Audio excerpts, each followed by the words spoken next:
ಮಂಗಳೂರಿನ ಇಕ್ಕೂರು ಕೇಂದ್ರೀಯ ವಿದ್ಯಾಲಯ student police cadet ಯೋಜನೆಯನ್ನ ಮಂಗಳೂರಿನ ಅಸಿಸ್ಟೆಂಟ್ ಕಮಿಷನರ್ ಅವರಾದ ರವಿಚಂದ್ರನ್ ನಾಯಕ್ ಅವರು ಉದ್ಘಾಟಿಸಿದರು.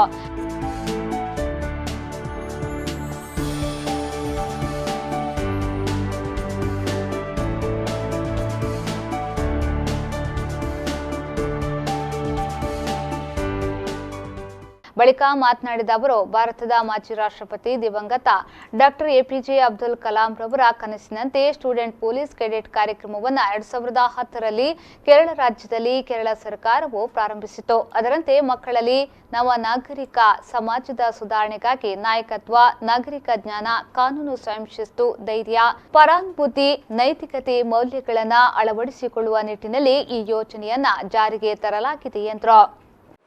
And human rights and first aid and community policing and fight against corruption, drugs. Like this, we will teach every Saturday in a month, 3 weeks. We will teach from our side. The who will come and teach, he will very expert. And they will take you police station, battalions, and wherever the district administration and judicial system, you will learn all the things. This is a good program. Make utilize of this. All the best.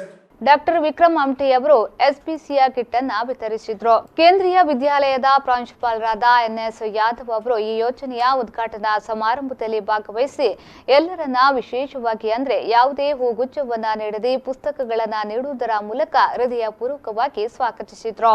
To stop crime and maintain law and order, community policing, respect to the senior citizen and road safety, and especially the ill effects of the drugs. You all know, no?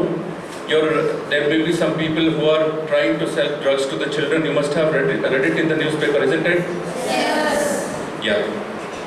You being the future of the nation, you should be aware of what is happening around you and about your surroundings, especially the road safety while you cross the road.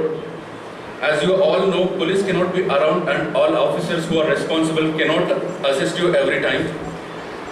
Hence, you youngsters should act like the eyes and ears of the society and assist the police and the other authorities to help to make a better society.